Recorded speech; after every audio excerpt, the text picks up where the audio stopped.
Do we need to? Hello, y'all. We're back. We're back. Okay. It's back to playing back on the Oh, am I in the shot? It's yes, okay, baby. Yes, you're in the shot. Oh, my legs. Take a chair, baby. Let bang. Peter. What are you doing? You got a lot going on. Right? That just means she's gonna jump in. Y'all. Hello. We're back. We're back. Our friend is coming too. Yes. The conversation is just getting so good. Yeah, it's like a commercial. It always hits you at the right point. Just a mini break. It's a cliffhanger. It was. But for a really good question. Yeah. So I guess is she do I need to message her? I invited her back.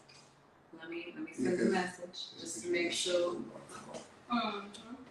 Because Okay, it says she joined. okay. So come back. There she Yes. is. All right. We're back in action. We thought In this commercial. And now we are back. But we were on the question of how do you think physical, mental, and spiritual health are connected? So lots of pondering. spiritual and mental health are connected in at least two separate ways. One of those being that we can religiosity as well. I think that religion can sometimes influence our mental health, whether positively or negatively, as well as spirituality. So I think that's how they're. So you said that you feel like religiosity can influence our mental health. You kind of cut out just a little. I just want to make sure we heard you correctly. Yes, I think that religion and spirituality influence our mental health, whether positively or negatively. Absolutely. And actually, the literature will support that. So like any, like the data from, I did a little Google Scholar search, and a lot of the data supports a really positive association with religiosity and spirituality and mental health. And some of the things that I noted here were like higher life satisfaction and meaning in life, lower prevalence of depression and anxiety, better cognitive functioning, and something else too, like one of the research studies that I found were like they gave them measures on spirituality and depression, and they found that those who had scored higher on the spirituality measure had lower ratings on depression scales, and so also recovery a lot faster from depressive symptoms when you have like a spiritual or religious association. And on the negative side, one of the pieces too was that like depending on how maybe connected you are to a specific faith or what practices are, there could be like increases of anxiety or feelings of guilt, just to, it depends on a couple of different factors with how folks may feel a little bit more anxious or scared or like disconnected because of their faith practices. So like it can go in a couple of different directions, but most of the literature does speak really positively of the connection between one's mental health and being in a spiritual or having a spiritual practice. Yeah.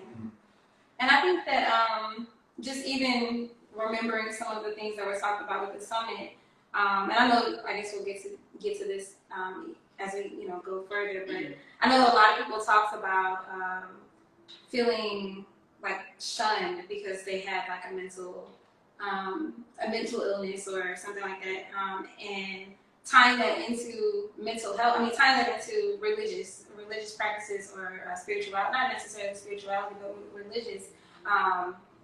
It's the devil. There's nothing wrong with you. That's just the devil in you. And so just little things like that. Just through reading our articles, it just kept bringing that back to me. Just to hear someone say like, "Hey, initially I didn't feel like I could go to therapy, or I could, or mental health was something that I needed to focus on because I always thought it was tied to something negative."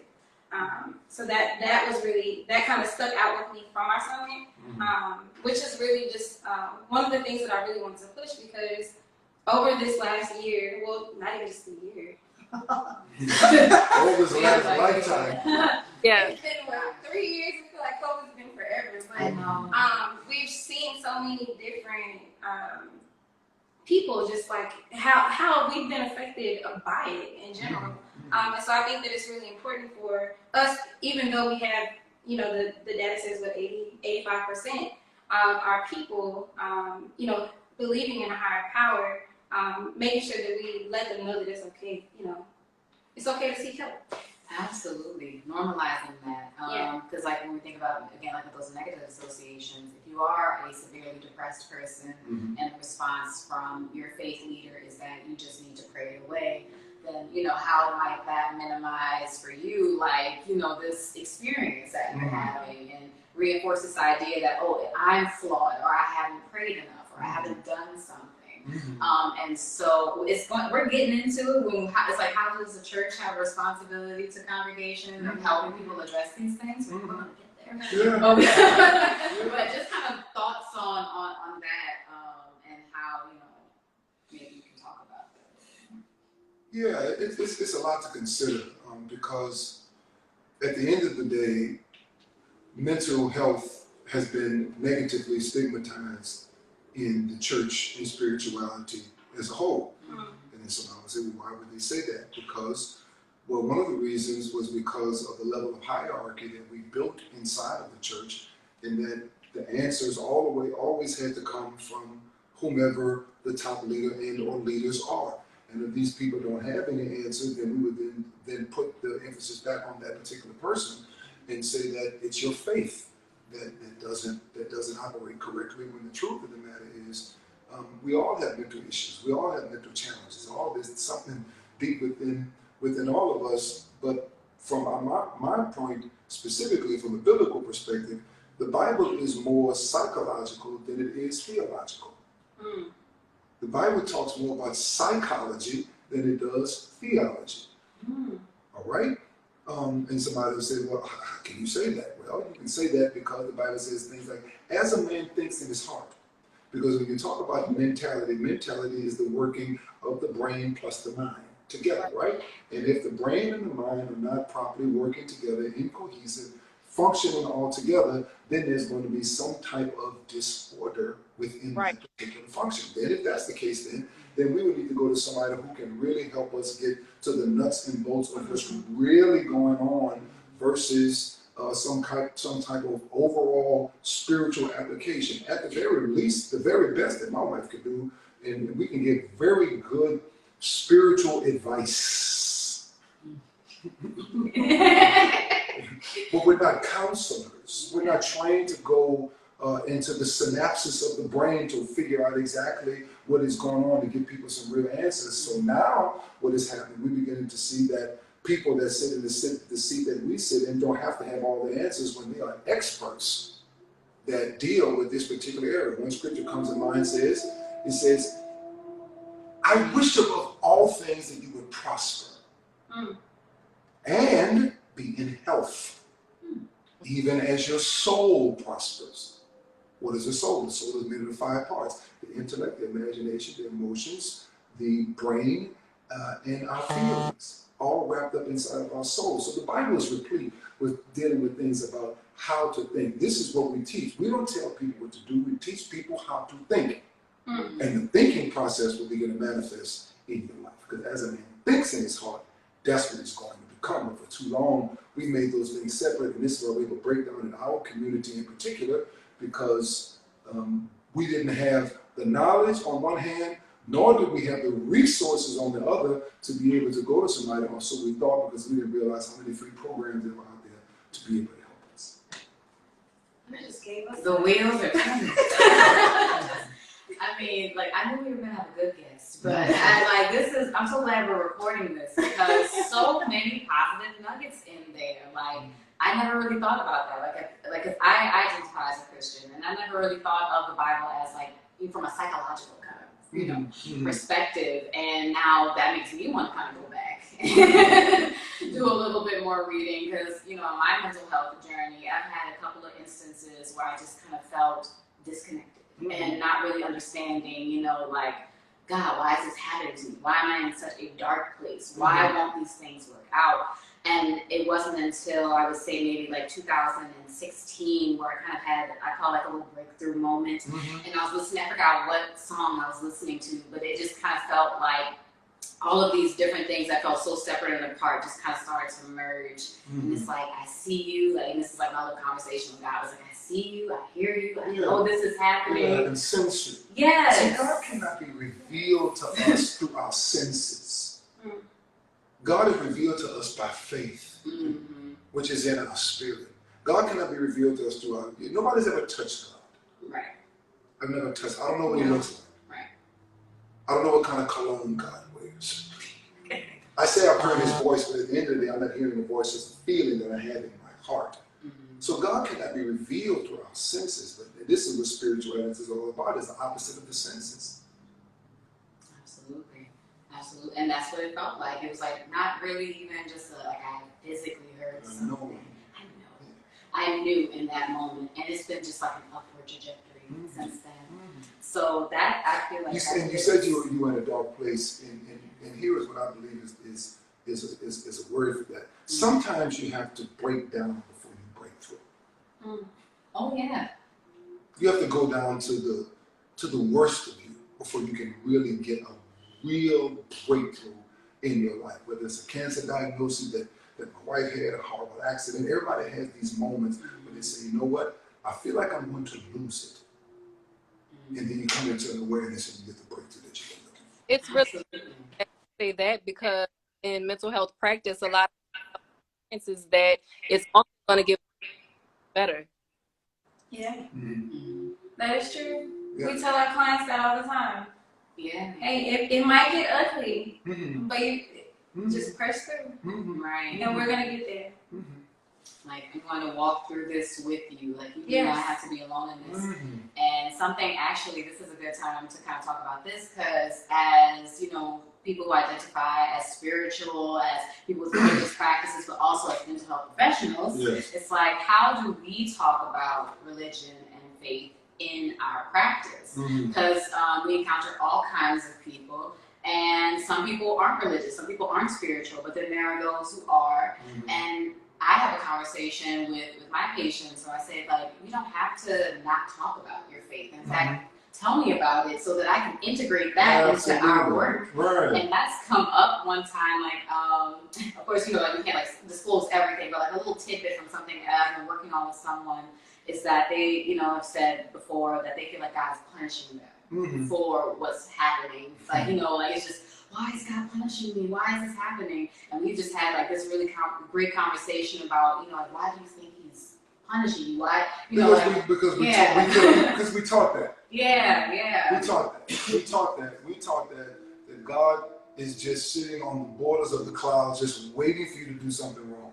Wait so I can get you, so I can just get you for what you did wrong. We don't teach about the loving, kind, compassionate God that really doesn't want you to get in trouble. It's not God that punishes you. God is not in the punishing business. The punishment of sin is sin itself. Sin simply means to miss the mark. If you miss the mark, then it's sin. And the punishment of that is missing the mark itself. It's bad enough if you just keep missing the mark. But we painted God as an evil, vindictive, self-absorbed type of personality that if you do something wrong, I'm going to get you back. And then we taught you that Jesus came to save you from the punishment. So Jesus came to save you from God. Yeah, that when you think about it, yeah. Jesus came to save you from God.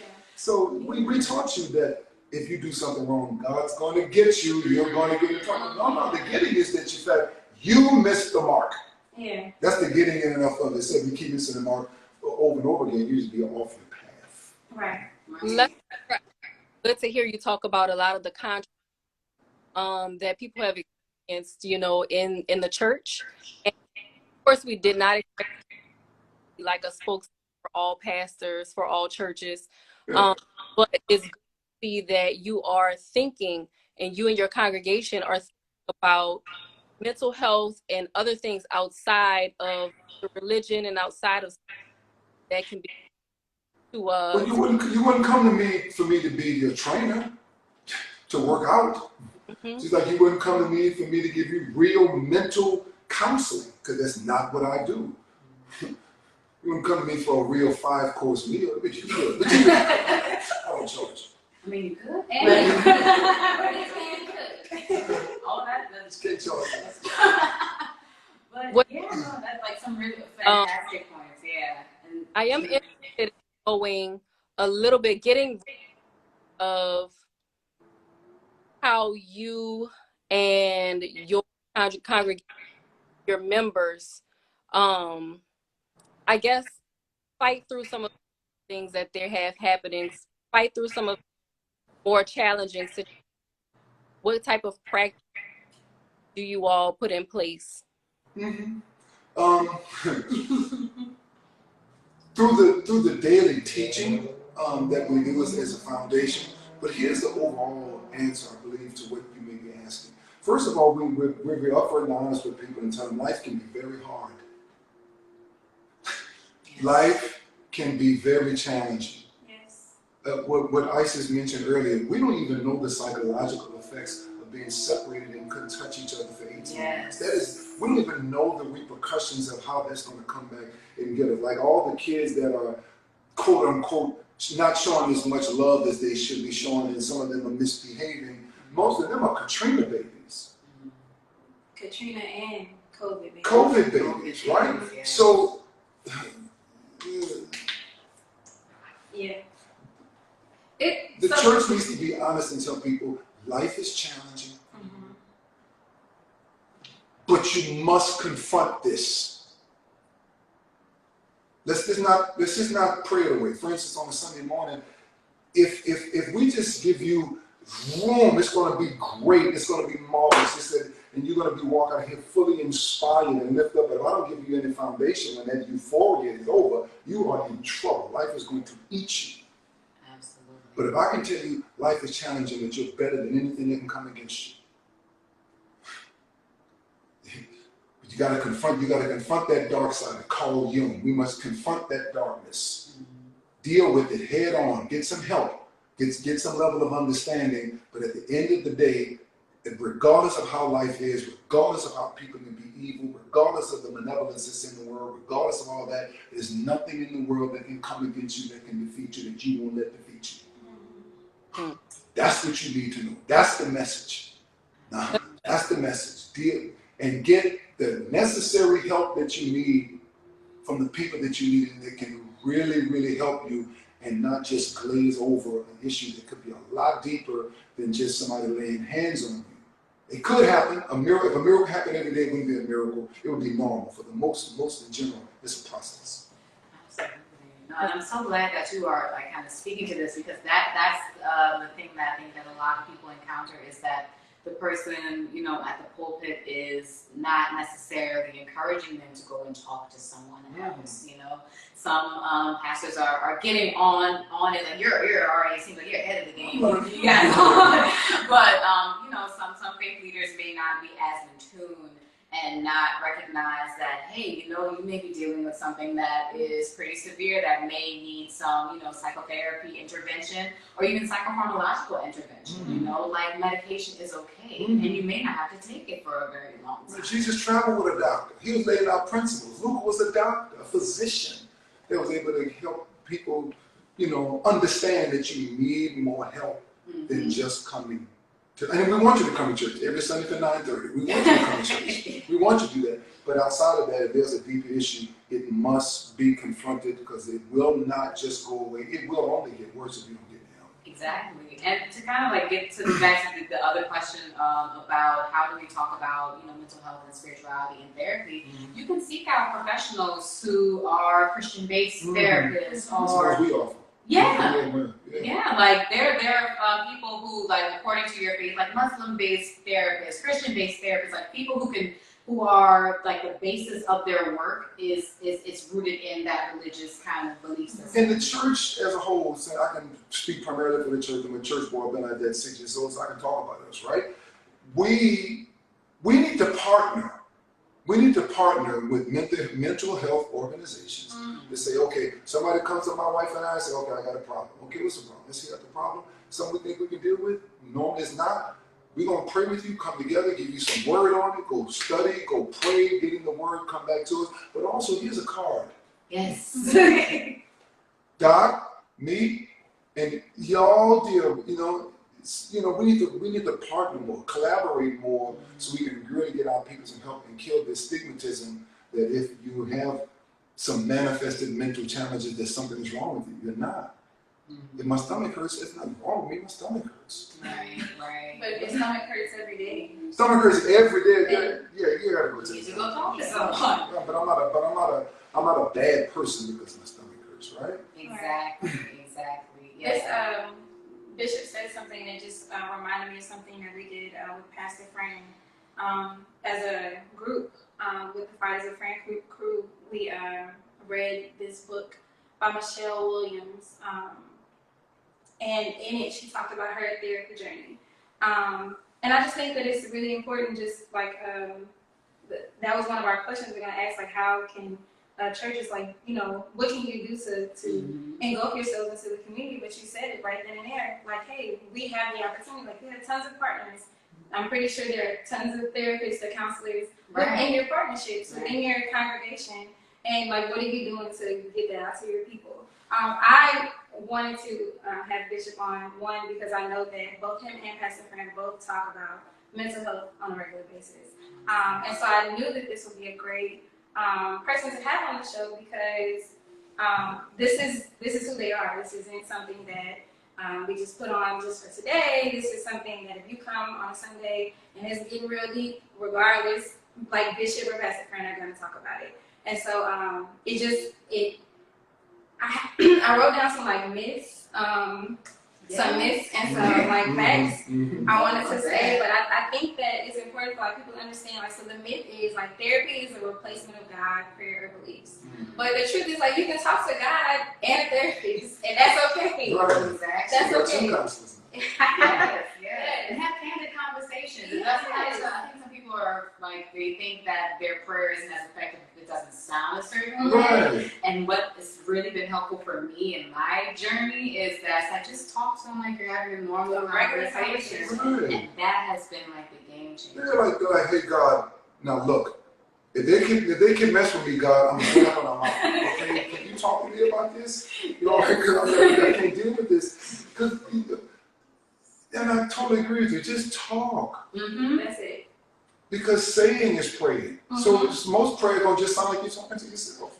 Absolutely. And it's just like you walking around, and I'll just be like, okay, so today, I need a little bit. Yeah. Your journey is your journey. Yeah. I think that a lot of times we look at how other people are in terms of their prayers, or how they are in terms of their spirituality, or who they are, and we compare ourselves to those people. Like, I'm not I can pray, but I'm not a person who like, to call on ISIS to be the person to pray. Like, I'm not that person. But I'm not saying that I can't. I'm not one of those people. If you call on me, we gonna get there. But we gonna get there to where ISIS needs to get there. ISIS can get you there. And I think that a lot of times we look at like, oh, I want to get there to where the bishop gets us there, or that Pastor Fran gets us there, so-and-so gets us there. And it's just like, no, like, be comfortable in getting there however you get there. And it's two different things. When Pastor Fran is at home praying, it's totally different than when she's out here on the stage praying. Pastor Fran at home says, don't get there. It's not like that at home. Yeah. Right? It's different. Because we compare very often our prayer life to what we see up here, right? But at the end of the day, the person who's judging the prayer is the person who is being prayed to. That's the person who tell you whether or not you can pray. Right. It's the person you're praying to, not just the people we're praying for. Right. Yes, absolutely. So like, just kind of recognizing that, just be yourself in that moment, and how important that is, especially when recognizing that you need help. First, just acknowledging like, hey, you know what? I'm gonna just like vulnerability. I'm just gonna lay it all out there, and that's how I've been, especially like for me, like connecting spirituality and mental health is just allowing myself to be vulnerable. And I know like we're talking about how great you guys are and what you do at your church, and I want to just shout out my faith leaders as well, because I remember Watson Memorial. Yeah, the Bishop. Yes. Bishop Tom Watson, Lady Yes. Pat. We love her. And she's a mental health Yes, therapist. she does the social work and like mothers helping mothers. So like she helps with, you know, mothers who are dealing with the trauma of having lost a child to like violence and gun violence, and how heavy that is. We have so many of those too. Yes, and that like needing that extra help, like yes, pray, yes, go to church, yes, seek God's face in those moments. Also talk to somebody, because talk about how those symptoms are showing up for you, how you are processing something that is incredibly heavy. Oh my and a lot of people can't even relate to what that might feel like. And don't want to relate to it. Right. I don't want to know how that feels. Right, like no one wants to know how that I feels. want to be empathetic, but I don't want to know how that feels.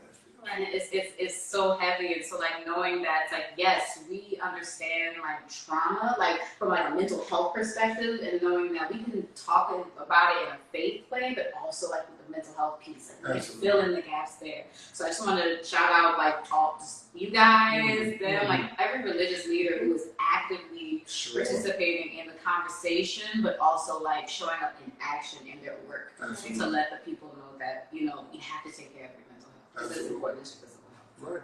Right. 100%. That your soul would prosper. Yes. Take care of your soul. Absolutely. And I'm curious about like, so you have like myths, like some other myths, because I'm super curious now. I was like sitting under the hairdryer. It's like, let me see. Okay, so my second one is that the myth is therapy is a conflicting belief system. So the truth is, therapy is not its own belief system. It's a process and a set of tools that facilitate the exploration and enhancement of your own belief and values. Yes, it definitely is. The myth is therapists try to undermine and change your faith. And the truth is, a ethical and good therapist will not try to tell you what to do. They will not try to tell you what to believe, but they integrate those positive tools or your values into your therapy session to be able to reach your treatment goals. That brings us to a great point. I was wondering and contemplating myself, in what way could mental health therapists actually incorporate people's religious beliefs, spirituality?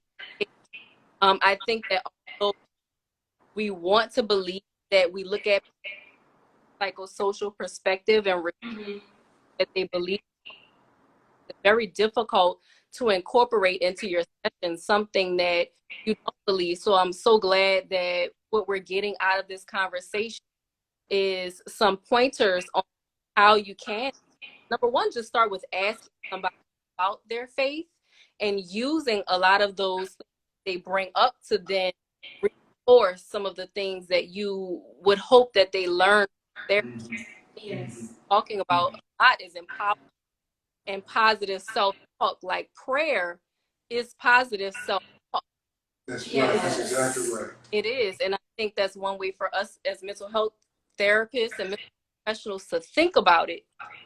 And so that we can bring people's faith and bring people's strength to the therapy room. Yes. Absolutely. Yes. I love it.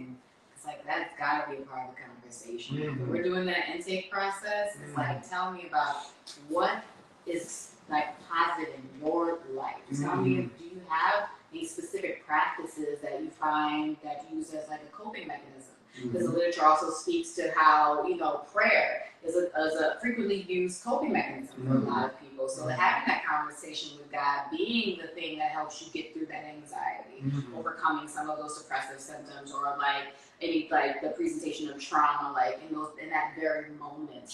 Maybe just being like, I need to just pray right now because this is so heavy. So yes, absolutely. Talking to our clients and asking them, like, tell us about that. And even if you don't have a specific like faith, if you're a spiritual person, tell us about what about that journey for you is important, so you know that, and so we don't overlook that in the work that we do. Because we're tools, honestly. Like, we are not advice givers. Right. We are tools to help you get Right. to from point A to point B, whatever that might be. And realistically, the client has all the tools. Yeah. We just help you learn how to work on them. Mm-hmm. Yeah. That's it. We're the tools. We're a tool, but you, like, as a client, you have all of the tools. Mm-hmm. We're just here to help you know that, hey, this is the wrench and you twist it this way. Yeah. And this is gonna help your life in this way. And this is a screwdriver and this is what you use it for. And this, like, not necessarily saying that your mental health are tools, but you have the tools. Sure. You have Yeah, them. And we're just absolutely. here to help you Absolutely. learn how to work through them. That's It's like a it. very humanistic perspective. Like, I'm just actually going to kick back and I'm just going to say things and you're going to come up with the answer. I'm just like, there's a very like specific way to do therapy where it's like, I'm not going to even really be directive. I'm just Yeah. going to ask the right questions and you're going to have the aha moment. And it's like, whoa, I didn't even. So they came up with the answer Mhm. versus now Yeah. they depend upon you. Yeah, absolutely. Yeah. 6 years of training. Yes, absolutely. But it's really a masterful way of kind of like helping people to come to great. conclusions That's great. without feeling like, oh, someone has to give that to me. Mhm. You got that. Right. Especially when you bring in the faith part, it's just like, yeah, look at how, like, in that moment when you needed to, like, seek out, you know, this, like, when you need to pray on something, when you need to do this, and how, like, you came to that answer on your own, through your own practices. Good job. So now you can find it if something like that occurs again, you can go right back. They're to able to that. stick to it more as well. Mhm. When you, and that's coming from like a counseling perspective or a therapist perspective, but I can look at like my godchild. If I do something for her, or even my students, Mhm. if I do something for them, Mhm. like they always come back to say, "Oh, Miss Muhammad or Isis, you know, Nanny, can you help me?" But if I just tell you or help you get there, like a student needed to build a resume. He was like, "Miss Muhammad, I don't know what to do." I was like, "Okay, open the templates, find one that looks cute, get started on it. It's already got everything pre-built. You just fill it in. I'll help you when you finish."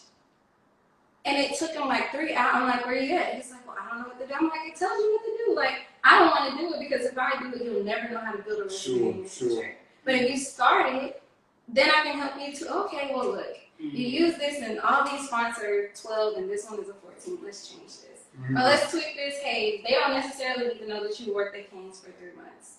Maybe we'll just delete the work section. You know, just to help you. But if I would have did the rest, okay, just tell me what you did. Now all you do is look for someone else to always do something for you.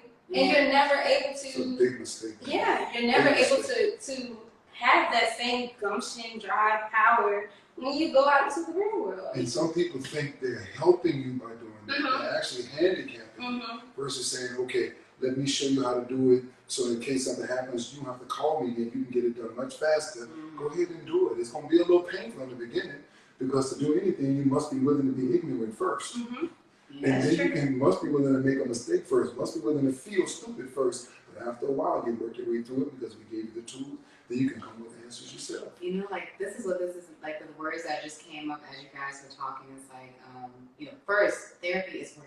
Therapy is a process. And also, faith without works. Yes, so you have to put in the work and the effort, and my goodness, when you do, even when it feels like super dark and grimy and it doesn't feel good, you know that at the end of the day, though, I'm trying, putting in the work, there's a light at the end of the tunnel. Well, I think Isis said it earlier. She said help you attain your goals. Yeah. See, you have to. Life can be brutal sometimes, but the thing that helps you get through the real challenging time in life is if you have an aim. Yes. If you have a goal, something that I'm reaching for, it's not going to stop this stuff from happening because life is just going to happen. You're going to have death. You're going to have struggles. You're going to have disappointments.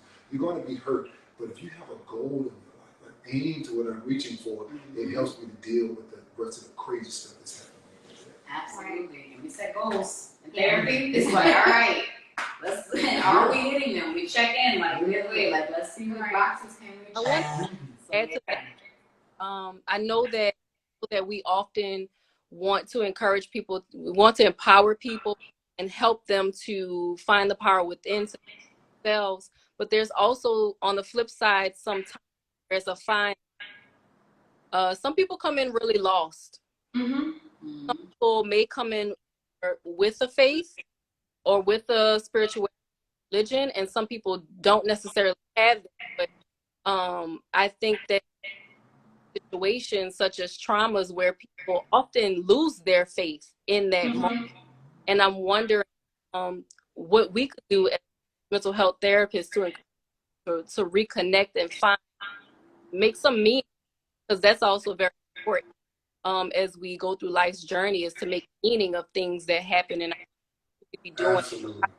back to the places that they connect religion. Yes.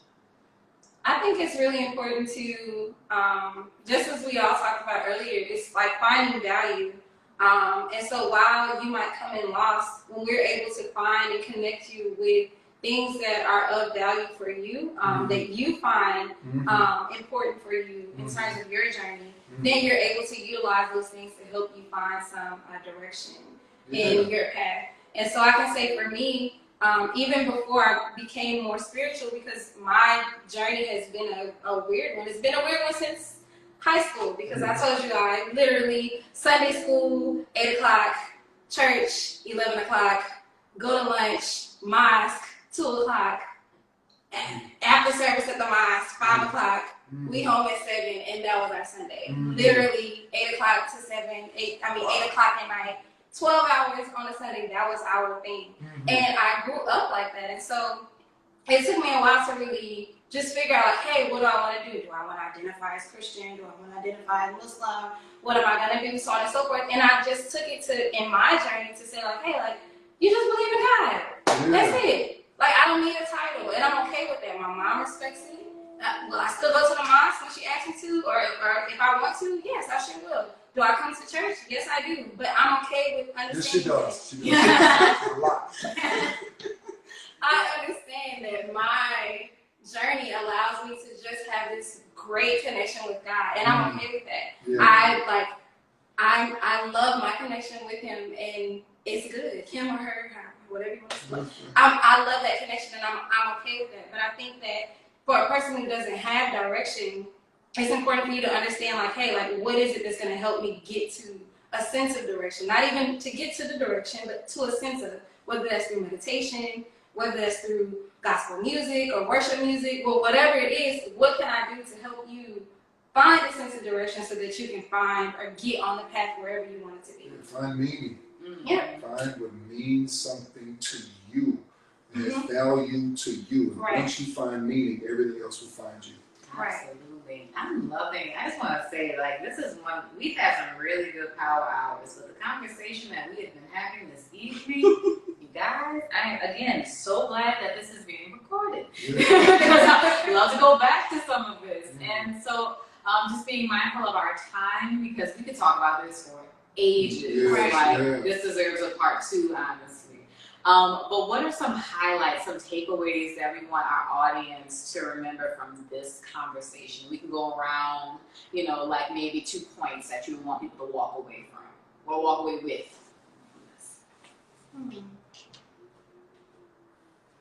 I guess a takeaway from specialists or mental health professionals is that incorporating someone's religion or their spirituality or their in the therapeutic work, A-OK, and it can start with a question of, what do you believe? How do you make it? Absolutely. I'm here for that. I think I'm going to go with my first myth, that you can talk to God and talk to a therapist, and it's okay to do both simultaneously. It's okay to have both of those conversations. I think mine would be that I want to make sure that people, whether you attend church weekly or you haven't been in a while, wherever you are, whatever faith that you have, that, your mental health is important, that I want more faith leaders to encourage people to seek help when they need it, and to talk about that like in their lessons, you know, like let's talk about the realities of someone having something, you know, major depressive disorder. Let's talk about what PTSD looks like, you know, and have some honest conversations about how these are really complex things, and we don't want to just tell someone like, hey, you know, prayer is the only answer to that. Prayer is a part of the answer to how we can manage that, but not the only answer. So, yeah, just people knowing that it's okay to talk about these things, and for faith leaders to encourage that conversation. Right. Yeah, Jesus said, "My words are spirit and they are life." What he was basically saying and teaching us the power of words, that we have to keep talking about it. If you want something to die, quit talking about it. If you want something to live, keep talking about it. So conversations like this, especially during this time of the year, when sad is getting higher, we're on our way now to the holiday seasons and all the great times that we have. You know, the arithmetic other side of that is there's some very depressive low moments for people. So we must just continue the conversation. But when the conversation is over, then we must do something about it. Yes. Because the other challenge with our people are, we are great at town halls. We are great at talking about it. But then what are we doing about it tomorrow? Absolutely. Tomorrow. So let's talk about it and let's do something about it. I'm so glad you brought up SAD, which for those who don't know, seasonal affective disorder, and how that, you know, when the weather gets a little bit chillier, when it gets darker sooner, how that affects people's mental health. And so, yeah, see, even the language, like you got the lingo in here, using the acronyms. Yes, absolutely. So I just want to say that I am so glad that you were a guest on our Power Hour. This was such a powerful conversation, I can say. And yeah, sorry, Jim. But Jim, what'd you say? Joining us. Yeah. But yeah, no, we are going to this has been recorded. So if you know someone who you think would actually benefit from listening to this fantastic Power Hour, like, it'll be on our page, which is at NOLA Black Mental Health Matters. And don't worry, like we mentioned in our last Power Hour, we talked about doing a directory, like how do we get the resources to people, how do we connect people. So we are actually, you know, trying to figure some logistical things out and doing the work to figure out how do we get these people connected to what they need, so that it's not just a conversation, it is action. So follow us on Instagram, and also you want to shout out your socials, let people know about City of Love. Yes, first of all, City of Love tomorrow, every Sunday 9:30, or you can follow our page at the City of Love NOLA. Awesome. Awesome is at Facebook, Instagram, all like Twitter, all of the socials, all the socials. So yes, if you want to get connected to faith leaders who are very much so in tune with like talking about mental health and wellness, it sounds like the place to be. So thank you guys so much. I hope you voted today. Yes. Vote. You still have an hour. You have an hour. Go vote. Go do it. I did it right before I got here. So You cannot complain if you don't. Come on now, New Orleans. Come on, New Orleans East. Go do your thing, y'all. Everything. So thank you guys for joining us tonight, and more information on our next Power Hour will be on our page. Good night. Well, yeah, I was up in the city. Yay. All right, Jimmy, love you. Later. Bye, Tim. Bye. Meet Take you care. virtually. Nice meeting you, Tim Pop. All right.